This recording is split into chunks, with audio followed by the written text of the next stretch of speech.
Welcome back, it's Paul Tilley. The next section we're going to look at is future value. You ask, what exactly do we mean by future value?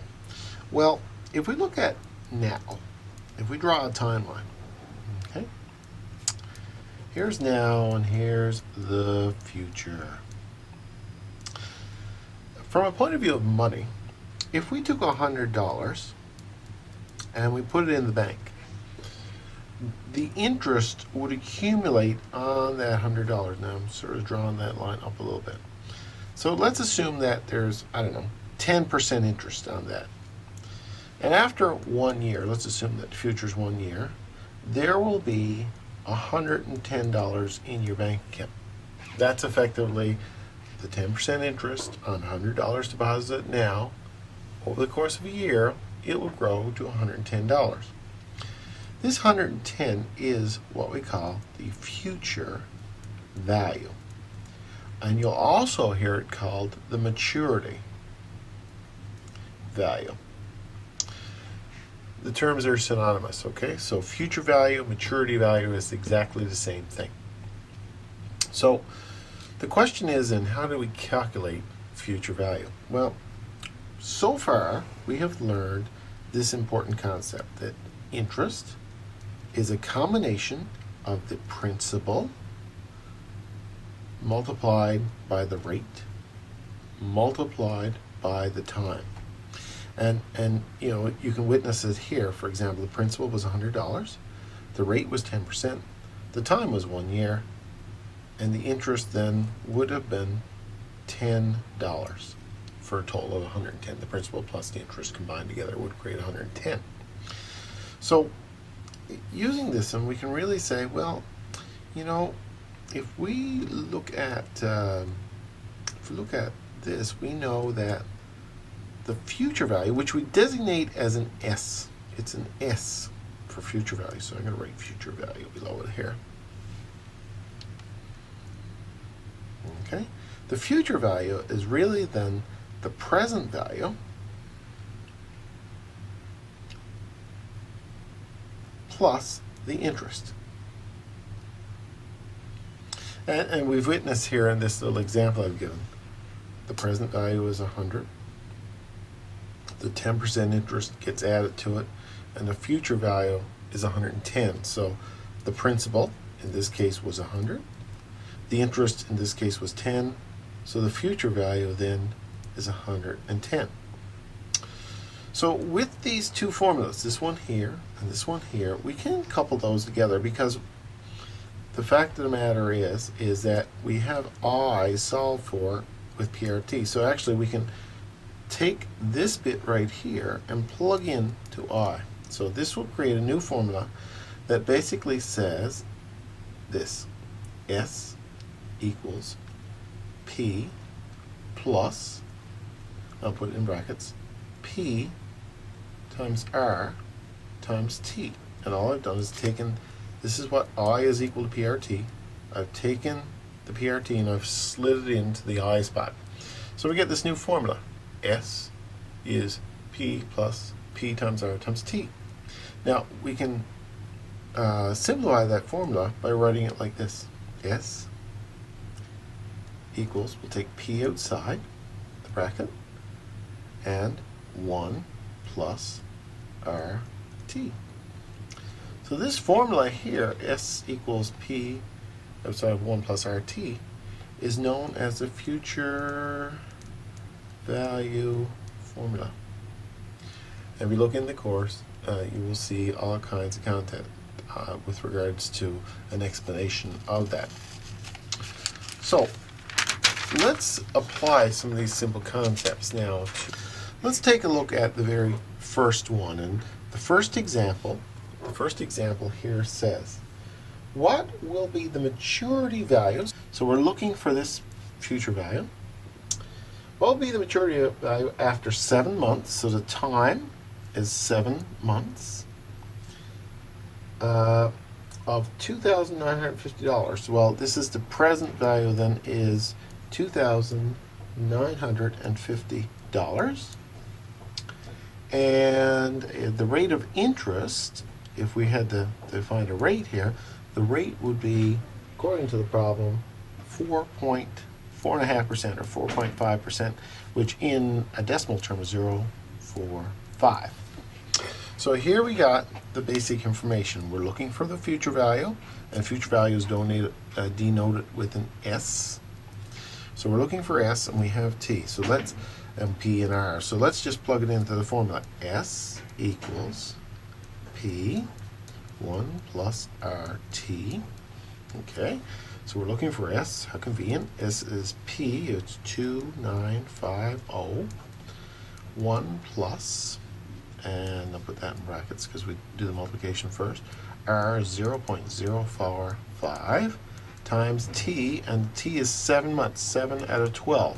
Remember, it's always done in a portion of a year. If we ran the calculator on that, we would find S equals 302744. So this means that if we took $2,950, we put it in for 7 months, earning 4.5% annual interest. At the end of it all, we'd have $3,027. So just to kind of put it on a timeline, 2950 was the present value. It went along on our timeline, earning 4.5% for 7 months.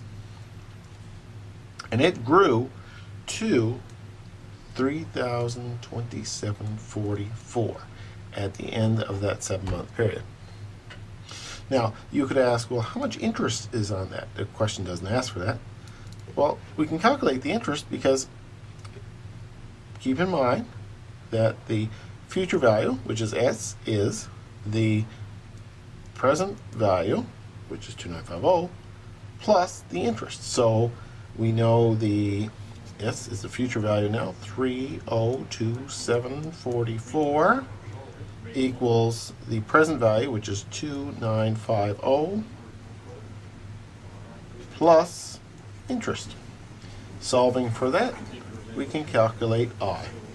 So our interest is 3027.44 minus 2950, and that will be 77.44 is our interest.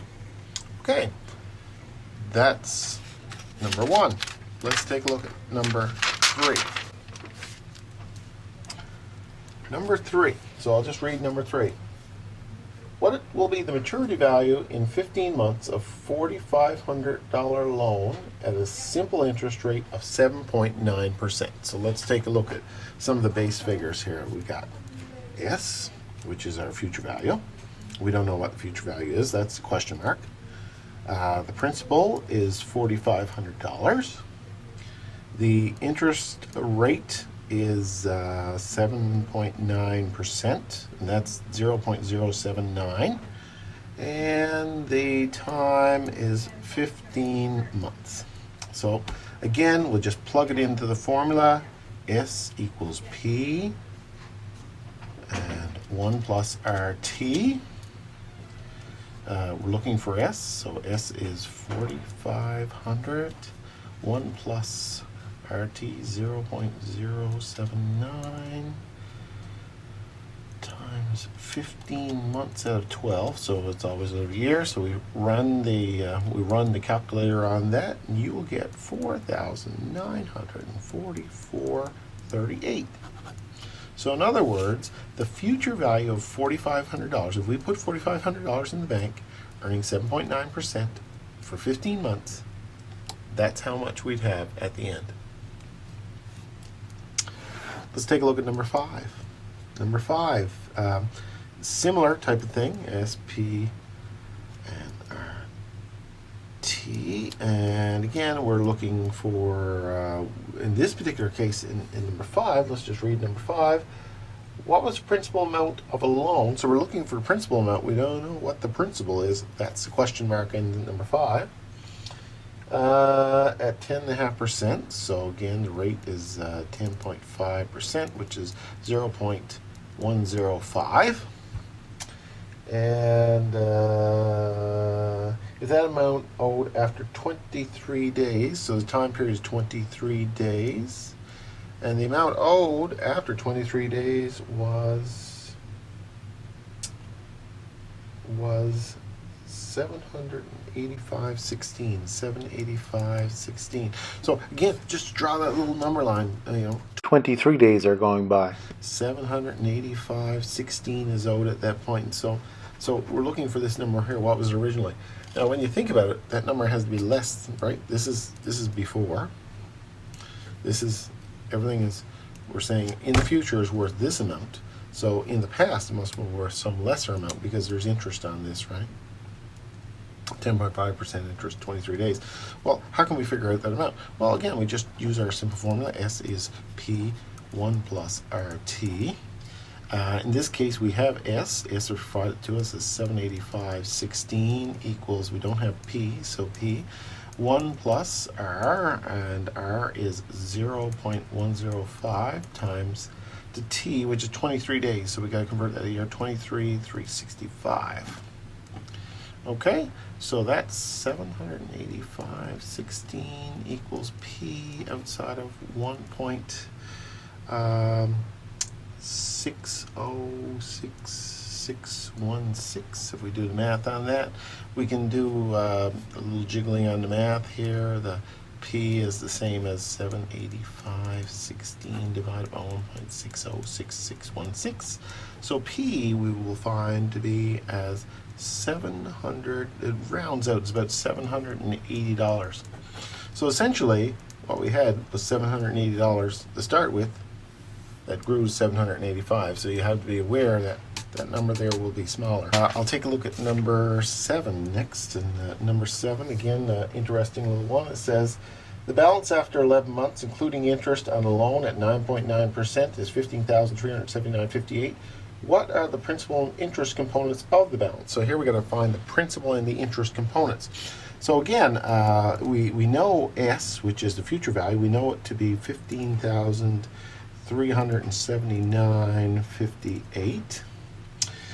We don't know what the principal is. That's the big question mark.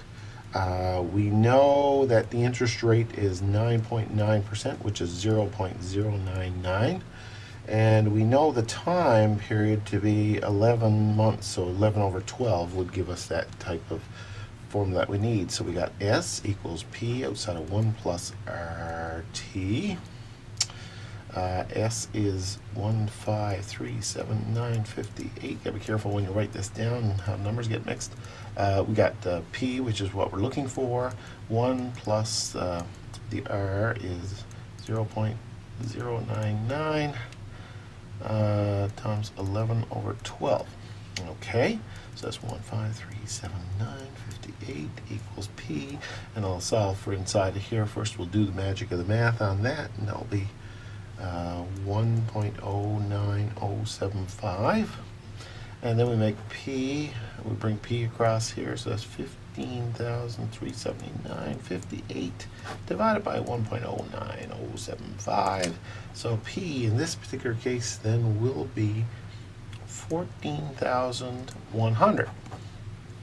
So the original amount, again, we're looking at the original amount, which is the present value, I suppose, and the future value. We're given the future value of 15,379.58. It's in there for 11 months, earning 9.9%. So the present value has to be something less. We've calculated it to be $14,100. So originally you started out with $14,100, which grew into 15,379. The question asks us, well, what is the present value? But it asks us how much interest too. Okay, how much interest? Well, in order to calculate the interest, we just simply take the future value and subtract the present value. So 15,379.58 minus the 14,100, that was the original amount that we calculated, and this will come up with 1,279.58 in interest. So that's how that works. And finally, I want to take a look at which number here? Number 13. And number 13 is an interesting one. It says, Janish has savings of $9,625.63. If you can invest that amount and earn 2.8%, how many days will it take for the investment to grow to $9,800? So essentially what we have is the future value will be $9,800. That's sort of what he wants. We're given the present value too. We know how much he has now, which is 9,625.63. We know the rate of interest is 2.8%, which is 0.028. And time is the trick here. We don't know what time is. So again, we put our basic formula together, P1 plus RT. And this is where good knowledge of algebra comes in, because you got to be able to manipulate the figures. So we got, for S, we're going to be $9,800. For P is 9,625.63. And then 1 plus R, which is 0.028, times T. And we don't know what T is, so we've got to kind of solve it for T there.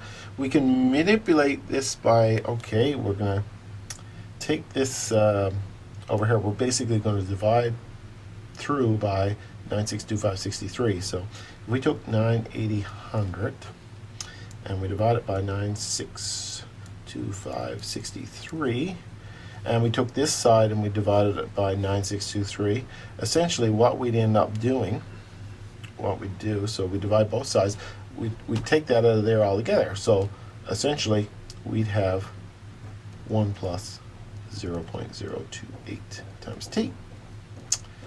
So we can crunch the numbers on this, and that will come out to 1.018115 on the left hand side, 98 divided by that, and 1 plus 0.028 times T on this side. And then we could subtract the 1, so we just get rid of this, minus 1, so we'll take that out of the other side, and that'll be 115 equals 0.028 times T. Okay, so we got that over there. And then if we divide through by that number there, that'll be 0.8115 divided by 0.028 equals T. And T then, if we did that, would be 0.6469. Now keep in mind that's 0.64 is of a year. So that's a percentage of a year. So this 64, all we got to do is take 365 days in a year times 0.6469, and that will give us the number of days. So the days would be 236 days. So that's essentially how that is covered off. Again, it takes lots of practice at this and a little bit of manipulation there.